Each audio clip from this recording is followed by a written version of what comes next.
Hey everyone, MeltingMan234 here, and welcome to another episode of Oz Month, where I cover some of the more obscure topics related to the land of Oz. Since I decided to cover an adaptation of the story for this year, I figured I would also cover one of the many films that tried to act like a sequel to the classic story, and that is The Legends of Oz, Dorothy's Return. I was first featured in a film festival in 2013, and was later given a proper theatrical release in 2014. So yeah, technically this year will mark its 10th anniversary. I remember hearing about this film back in the day when I saw a poster for it, back when it was originally just called Dorothy of Oz. Then I later saw the first trailer, and I kind of forgot about it until I later watched it on streaming years later. It's also worth mentioning that this film is loosely based off of the book Dorothy of Oz, made by Roger S. Baum, the great-grandson to Oz's original author, L. Frank Baum. And despite all the Oz books Rogers made, this is the second of two films based off of his work, the other one being the animated Lion of Oz film back in 2000. Anyway, this is going to be quite a big episode because not only will I be covering the film, but I'll also be covering all the other media related to Legends of Oz as well. First up is the film itself.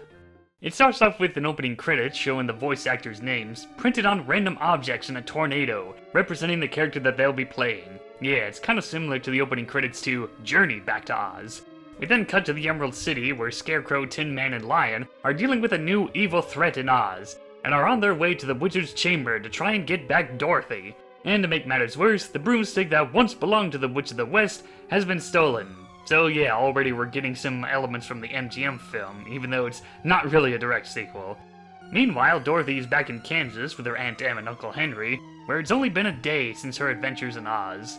She's currently dealing with her house and farm still in ruins after the tornado, along with getting evicted from their land by a man who claims to be working for the government, saying that the whole place is now a danger area. And then Dorothy sings a pretty forgetful "I Can Do It" song, while seeing the rest of Kansas, which for some reason takes place in a more modern setting. And then she gets attacked by a rainbow. Help, Toto! Help! Embrace the rainbow! Taste the rainbow! Well, actually, it's a rainbow mover made by the Scarecrow to get Dorothy back. So they're all happy to be reunited for a bit until they get separated, with Dorothy landing somewhere far from the Emerald City, while the classic trio are on the run from the Flying Monkeys. Which we soon find out that they are now under the command by the Witch of the West's brother, simply known as the Jester, who has just recently sent out the monkeys to capture Glinda. And apparently this guy was cursed by his sister to always be a jester. I know. Hard to take me seriously. It's my curse. Literally. I can't take this off ever. Man, that guy must stink for not being able to shower, let alone not being able to use a proper bathroom. Anyway, with his new scepter made from a crystal orb and the witch's broomstick, he turns Glinda into a puppet to add to his collection of other puppets. Back with Dorothy, she meets an owl named Wiser, where his main gimmick is just rambling on and on about stuff. He offers to help her get back to the Emerald City by going through Candy County, where they get distracted by gorging themselves on sweets and treats, unaware that the Jester had meddled with the signs once said, "Do not eat the candy." And then they all died of diabetes. Oh wait, never mind, they just get arrested by Marshall Mallow for committing the crime of eating candy in Candy County. We then get a courtroom scene, mostly filled with a lot of bad candy jokes, but when it's revealed that one of the prisoners is Dorothy Gale, the judge drops all charges, cause he's all like, "Oh wow, a famous celebrity! They can never do anything wrong!" Oh yeah, and Marshall Mallow joins them on their way to Emerald City, mainly because their leader, General Candy Apple, was heading to the city but never returned. Next up, Dainty China Country, where the trio attend the event where the China Princess goes through a bunch of suitors, and send Marshall Mallow in there, in the hopes that she will allow them to pass through to reach the Emerald City. And surprisingly, Richard Horvitz has a cameo voicing one of the suitors. When a princess seeks a prince, there's only one heart to convince. I like chocolate! And then the princess shatters the other suitors with her high-pitched voice, which is pretty gruesome. But don't worry, they're okay. And she summons the menders to take them away to get fixed. Yeah, really weird how this gal flip-flops on personality. Marshall Mallow sings a song that captivates the princess, until the Jester uses his magic to cause an earthquake, and they all run out of the building. After some dialogue for a while, the China Princess decides for the safety of her people, she will join the party to help them reach the Emerald City and find a way to stop the Jester. So now Dorothy has a new trio of companions, And as for the old ones, they end up getting captured by the jester and tortured by his devices. We also get a villain song on how his sister was always treated him like shit, cursed him to be a jester for life, and that it was now finally his time to shine. It's basic, but it gets the job done. Anyway, Dorothy and the gang now have to deal with building a boat to help them get to the Emerald City, now that the bridge has collapsed. They deal with some talking trees, as well as an old one, who they later name Tug, and offers to be their boat. And I kinda like this guy. Then again, it's probably just because of the fact that he's voiced by Patrick Stewart. I can stay here and rot, taking up someone else's son, or I can come with you and be part of something important, something great. Obviously not in this film, but I'm forced to go through with this shit anyway. So after a somewhat catchy song, they set sail to the Emerald City, only for the jester to show up being all like, "Oh, sorry, your friends are in another castle." So now they head over to the Witch of the West castle, now belonging to the jester. After dealing with some flying monkeys, traveling through caves, and somehow survive falling down a waterfall, they reach the land in one piece. Oh no, she's dead. Right, so Dorothy decides to go out on her own to fight the jester. Weiser decides to get off of his fat ass for once and fly to find help. And Marshmallow has a love song while fixing the China princess who is alive. Yeah, considering how the whole shattering thing was played up for last in a previous scene, it feels like they only did it here for the sake of shoving in a generic love song. So to speed things along, Dorothy meets the jester. She's reunited with her friends. The Tin Man is somehow fine, even though you'd think he would need his oil can after being stuck in that water tank. A big battle happens with the forces of good and evil, the jester goes all Heath Ledger's Joker for some reason, and summons a tornado to finish off Dorothy. Then they both fight over the scepter, and Dorothy manages to get it and destroy it, and chucks the thing into the tornado, with the jester chasing after it and being defeated by one of his own spells. And hooray! All of Oz is saved. Dorothy says goodbye to all of her friends as Glinda sends her back to Kansas. Oh yeah, and it's also revealed that the guy trying to evict Dorothy and the rest of the Kansas people is actually a con artist going by many names to try and scam people. But now he's in jail, the reconstruction of Kansas begins, and they all live happily ever after. And that concludes Legends of Oz: Dorothy's Return. Overall, it's a below-average film. The story is pretty weak, the characters are clumsily handled for the most part, and the songs aren't that memorable. It's quite surprising that despite the production company was the same one that worked on those direct-to-video Tinkerbell films, somehow they managed to get this film into movie theaters, albeit a very limited theatrical release from what I've heard, but still. And it's quite surprising how the film managed to get some familiar actors, Dan Aykroyd, Jim Belushi, Martin Short, and several others. Though I will admit, I did like Martin Short as the jester. It sounded like he was at least having fun with this role. And I actually do like some of the character designs, like Marshmallow and the Scarecrow. I remember there was a time where there was a handful of fan art over this version of the Scarecrow. I'm surprised no one's ever featured this version of the character, dressed up as a Ghostbuster. Huh. Aside from that, yeah, not one of the best Oz films. Despite this, the creators said that they would still continue on and make it into a franchise, planning to adapt more Oz books from Roger S. Baum, which never happened, especially when it was discovered that the whole funding process of this film and other details was nothing more than a big scam where they just took the money and ran with it, which really makes the Kansas villain more like a self-insert from the filmmakers and less of a random cartoon villain. Yeah, this is way too deep of a rabbit hole to get into, so if you want the full story, I recommend watching Animat's videos that covers the topic.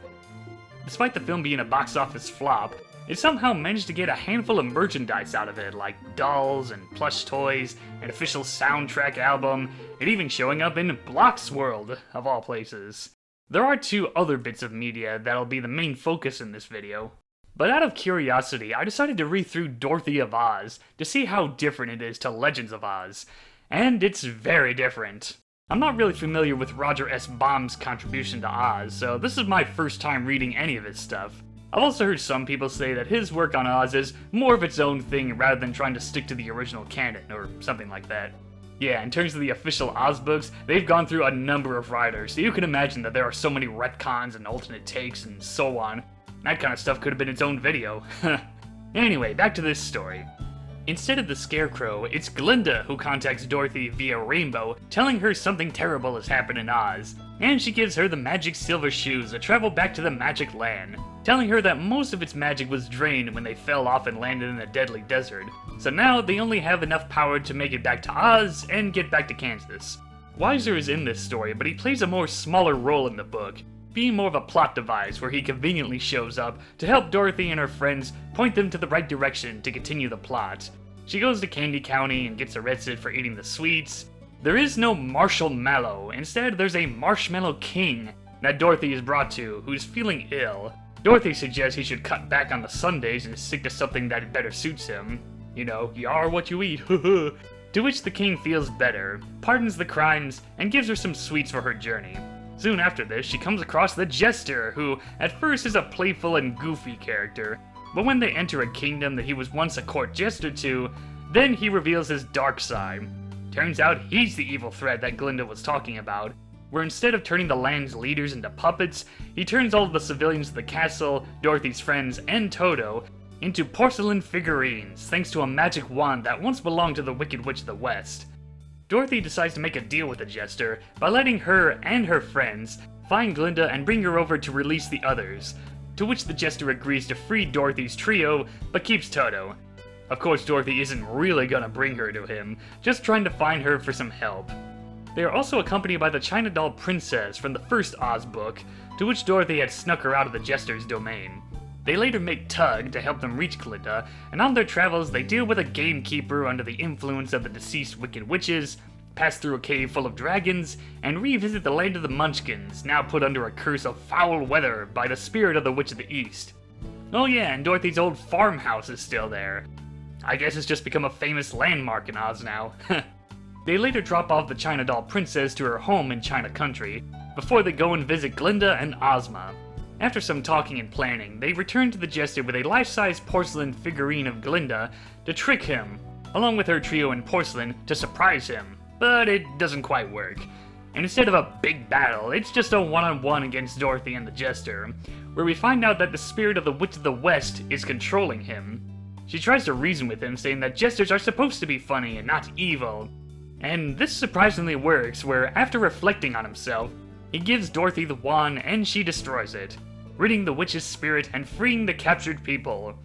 And so it all ends well. The people are freed, Dorothy convinces the rulers to let the Jester continue what he does doing best as a court jester to show how sorry he is. And Dorothy uses the last bit of magic from her silver shoes to return to Kansas. Overall, it's a nice read, and it does give me a good first impression on Roger's contribution to the Land of Oz. It makes me curious to read through the other books that he's written. Dorothy's classic trio gets more active screen time rather than being captured most of the time. The new characters are all decent, and the Jester is more of a victim of circumstances, unlike in the film's take being related to the Witch of the West. So, you know when people say that the book is better compared to the film adaptation? Yeah, this is one of them. Which segues to our next topic, the Legends of Oz comics. Yeah, somehow they were able to contact IDW to make a 4-part prequel comic for the movie. It's kind of funny that the original issue still had the original Dorothy of Oz logo, while the graphic novel that combined them all into one uses the Legends of Oz logo. The comics show the Jester now taking ownership of the witch's castle and flying monkeys, and sends them to retrieve the broomstick, being held at the Emerald City. After hearing about the stolen broom, the Scarecrow, Tin Man, and Lion go on a mission to find a rainbow in order to power up the Rainbow Mover to get Dorothy back to Oz. For the most part, the story is alright, getting to see the classic trio on an adventure with characters from the movie showing up like Weiser and Marshall Mello, helping them out, while the China Doll Princess only gets a scene where she has to accept the deal about finding a suitor to help protect her kingdom. It does feature a few elements from the original story, like Munchkinland being caught up in a storm.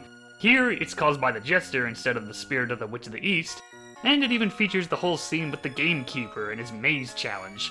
There are some details that contradict the film, like the whole deal about the trio being informed about the broom being stolen and the plan to get Dorothy back to Oz. Here, it's all explained in the first issue, which is very different from the film where the Scarecrow first tells them about it when they arrive at the Emerald City, and don't know about the brooms being stolen until later. Also, for some reason the broom is more intact, unlike in the movie where only the bristles are gone. I can only hazard a guess that the comics were going off of an early draft of the film, since that's a pretty common thing to happen when novels adapt certain movies. Out of all the Legends of Oz related stuff, I say this one is slightly better, having nice visuals, expanding upon Oz, as well as seeing the Scarecrow and Lion in action. Except the Tin Man. Poor guy is pretty useless in this story. It's probably more convenient to find the volume that combines all the issues into one, whether it be physical or digital. But there's also the other option by just looking up scans. Now, on the last issue, it features an advertisement for a game called Dorothy of Oz World, a browser-based game made to advertise the film. Although it was quickly taken down after the film flopped, there does exist some gameplay footage on YouTube that helped give us an idea on what it was. Looks like you can interact with characters and other players, purchase cosmetics for your avatar and dog, and a few minigames. Doesn't look like there was much to do. Which finally brings us to the 3DS game that is still playable. And, well, it's a puzzle game. Pretty much in the style of Candy Crush or Bejeweled. You match 3 or more tiles of the same color to make them disappear. It has a few different modes. There's a shop where you can purchase power-ups. You level up certain tiles to unlock new abilities. There's also a gallery where you can unlock concept art from the movie. And that's pretty much it. Honestly, the game's not bad. It's just bland. It feels like this would be a game more suited for mobile phones. Then again, it does kind of feel nice playing a puzzle game that doesn't have constant ads playing before you can continue, or feature any of that microtransactions crap. You know what's funny about this game? Someone actually decided to upload the game's soundtrack onto YouTube, which is alright, and yet there doesn't exist a full 100% playthrough. If I had the proper tools to record better gameplay footage on my 3DS, I'd probably do it just for the hell of it. So, yeah, not a whole lot to say about this game. Just a harmless time waster. These days the prices have varied, but you'll most likely be able to find it cheap. And that covers all the stuff related to Legends of Oz: Dorothy's Return. What could have been the start of a new ongoing Oz franchise only became a one-and-done deal that was fueled by greed and empty promises. Well, that concludes Oz Month for this year. Perhaps next year I'll be back to cover more stuff from Over the Rainbow. But until then, this is Melting Man 234 signing out.